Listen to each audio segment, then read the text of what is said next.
Assalamualaikum warahmatullahi wabarakatuh. Alhamdulillahirabbil alamin wassalatu wassalamu ala asrofil anbiya'il mursalin wa ala alihi washabihi ajmain amma ba'du.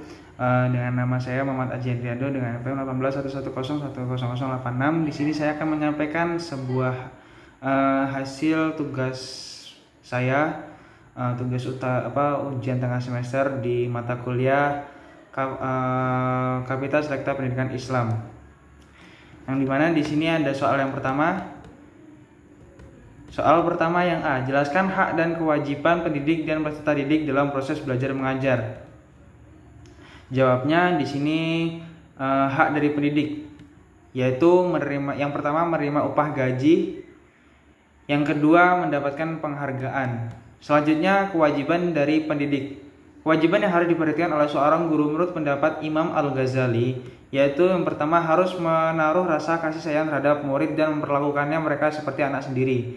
Yang kedua, tidak mengharapkan balas jasa ataupun ucapan terima kasih, tetapi bermaksud dengan mengajar mencari keridhaan Allah Subhanahu wa taala. Yang ketiga, mencegah murid dari suatu akhlak yang tidak baik dan jalan sindiran, dan jangan dengan cara terus terang, dengan jalan halus dan jangan mengejek. Yang keempat, supaya memperhatikan tingkah akal, pikiran anak dan berbicara dengan mereka menurut kadar akalnya, dan jangan sampai sesuatu yang melebihi tingkat tangkapnya.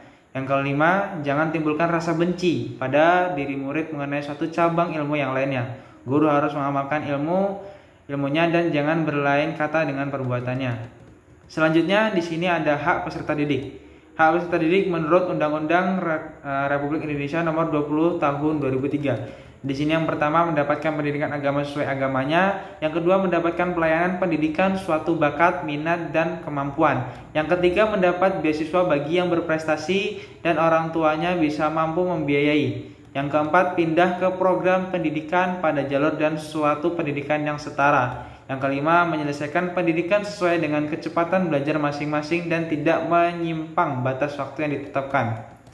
Selanjutnya di sini ada kewajiban peserta didik. Menurut Al-Ghazali, rumuskan ada 9 kewajiban peserta didik. Yang pertama, belajar dengan niat ibadah kepada Allah Subhanahu wa taala. Yang kedua, mengurangi kecenderungan pada duniawi dibanding masalah ukhrawi. Yang ketiga, bersikap tawadu atau rendah hati kepada seorang guru. Yang keempat, menjaga pikiran dan pertentangan yang timbul dari berbagai aliran. Yang kelima, mempelajari ilmu-ilmu yang terpuji, baik ilmu umum maupun ilmu agama. Yang keenam, belajar secara bertahap atau berjenjang melalui pelajaran yang mudah menuju pelajaran yang sulit. Yang ketujuh, mempelajari suatu ilmu sampai tuntas untuk kemudian beralih pada ilmu yang lainnya. Yang kedelapan, memahami nilai-nilai ilmiah atas ilmu pengetahuan yang dipelajari. Satunya, memprioritaskan ilmu diniyah sebelum memasuki ilmu duniawi. Dan yang terakhir, mengenal nilai-nilai pragmatis bagi suatu ilmu pengetahuan. Selanjutnya di sini nomor 1 yang B, soalnya jelaskan apa saja hambatan yang sering terjadi dalam proses belajar mengajar dan bagaimana solusinya dari masing-masing hambatan tersebut. Yang pertama di sini ada tidak sukanya peserta didik dengan mata pelajaran yang diajarkan. Solusinya dengan mengubah metode penyampaian seperti penyampaian video atau dengan diskusi dan lain-lain. Yang kedua, materi yang terlalu rumit atau sulit dipahami. Solusinya masih sama dengan permasalahan yang pertama, yaitu mengubah metode penyampaian atau beralih ke fasilitas yang lainnya. Yang ketiga, di sini ada pendekatan kepada peserta didik yang kurang atau bahkan sulit untuk dipahami. Solusinya dengan sulit untuk dipahami karakter peserta didik tersebut. Solusinya dengan cara mengubah sifat kita menjadi ramah atau dengan berbicara face to face dengan anak peserta didik tersebut. Selanjutnya di sini soal nomor 2. Yang pertama, soal nomor 2 yang A. Menurut Anda bagaimana cara meningkatkan profesionalisme seorang guru dalam dunia pendidikan?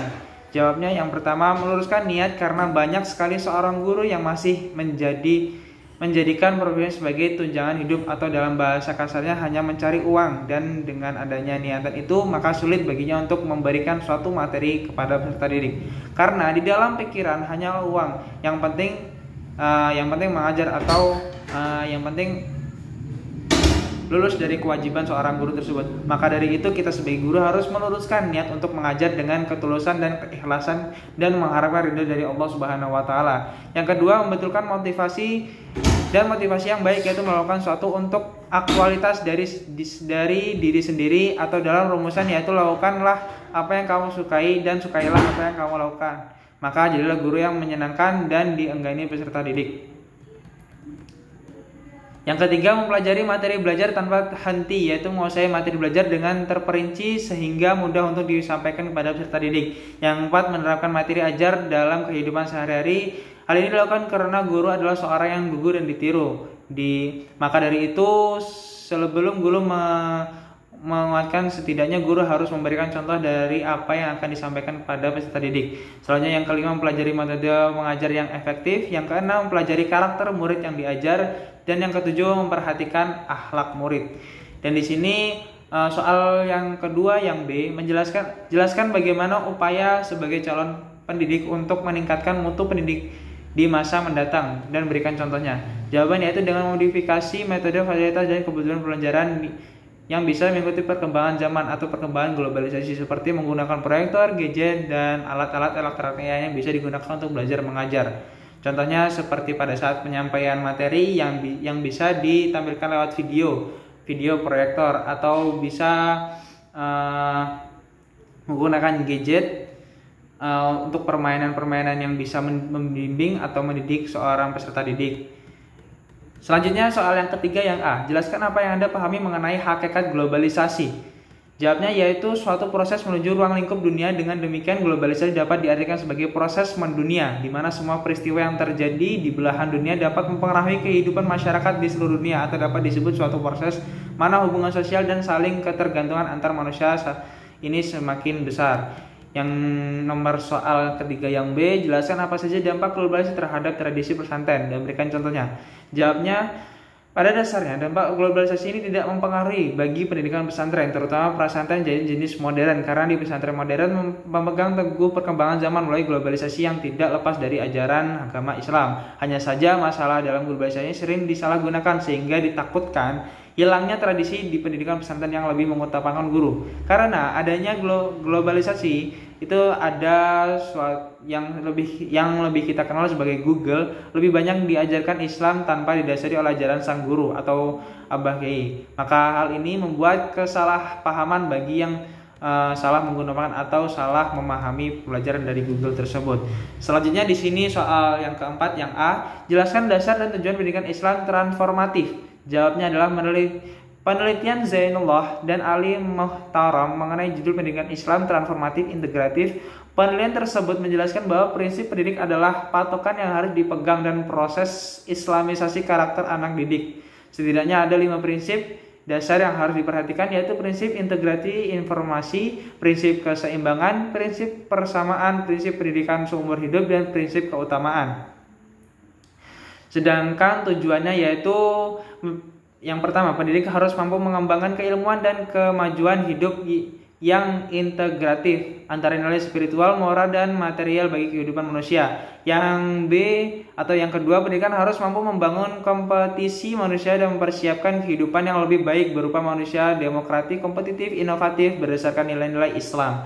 Dan yang ketiga, pendidikan harus disusun atas dasar kondisi lingkungan masyarakat, baik kondisi masa kini maupun kondisi masa yang akan datang. Yang D, pembaharuan pendidik harus diupaya untuk memberdayakan potensi umat yang disesuaikan dengan kebutuhan hidup masyarakat. Dan yang kelima, pendidik harus lebih diorientasikan pada upaya pendidik sebagai proses pembebasan pendidikan, sebagai proses pencerdasan pendidikan, pengunjangan tinggi hak-hak anak.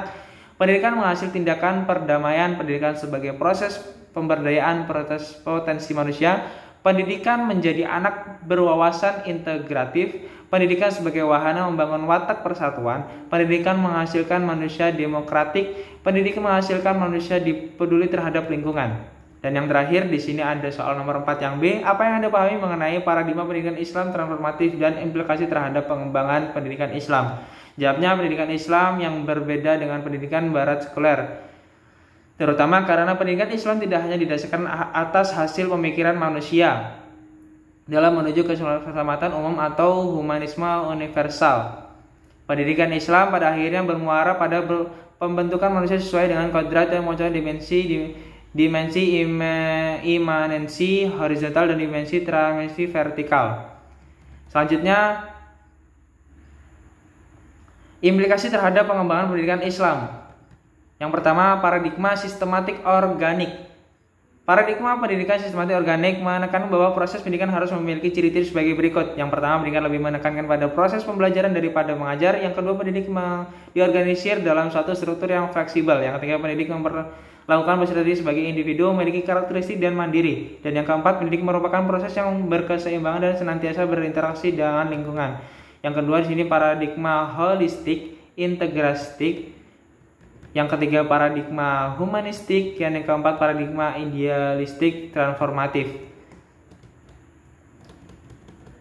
Di sini paradigma holistik integralistik menekankan proses pendidikan sebagai berikut. Yang pertama, tujuan pendidikan holistik integralistik mengintroduksir terbentuknya manusia seutuhnya dan masyarakat seutuhnya. Yang kedua, materi pendidikan holistik integralistik mengandung kesatuan pendidikan jasmani rohani, mengasah kecerdasan intelektual, spiritual, keterampilan, kesatuan materi pendidikan teoritis praktis, kesatuan materi pendidikan pribadi, sosial, ketuhanan, dan kesatuan materi pendidikan keagamaan, filsafat, etika, dan estetika. Yang ketiga, proses pendidikan ini mengutamakan kesatuan kepentingan politik anak didik masyarakat, dan evaluasi pendidik ini mementingkan tercapainya perkembangan anak didik dan bidang penguasaan ilmu, sikap, tingkah laku, keterampilan. Selanjutnya di sini paradigma humanistik. Paradigma pendidikan humanistik memang manusia sebagai manusia, memandang manusia sebagai manusia, yakni makhluk ciptaan Tuhan dengan fitrah-fitrah tertentu. Sebagai makhluk hidup, ia harus melangsungkan, pertahankan, dan mengembangkan hidup sebagai makhluk batas yang memiliki sifat-sifat kehewanan dan sifat-sifat kemalaikatan. Sebagai makhluk dilematika, ia selalu dihadapkan pada pilihan-pilihan yang dalam hidupnya sebagai makhluk moral. Ia bergulat dengan nilai-nilai sebagai makhluk pribadi yang memiliki kebetulan konstruktif dan destruktif sebagai makhluk-makhluk sosial. Ia memiliki hak sosial yang harus menunaikan kewajiban sosial sebagai hamba Tuhan atau hamba Allah Subhanahu wa taala. Ia harus menunaikan kewajiban keagamaannya. Dan yang terakhir di sini ada paradigma idealistik transformatif, yaitu memandang manusia sebagai makhluk semulia-mulianya makhluk, yaitu makhluk ciptaan Tuhan atau ciptaan Allah Subhanahu wa taala yang mempunyai misi suci sebagai wakil Tuhan di atas bumi dengan tugas menata seluruh kehidupan di alam semesta ini. Oke, cukup sekian penyampaian tugas ujian tengah semester bagi saya untuk mata kuliah Selekta Pendidikan Islam. Apabila banyak kesalahan dalam saya menjawab, saya mohon maaf pada Allah, pada Allah, dan saya mohon maaf pada Ibu Eka Suci, dan mohon bimbingannya jika banyak kesalahan. Saya akhiri, terima kasih. Wassalamualaikum warahmatullahi wabarakatuh.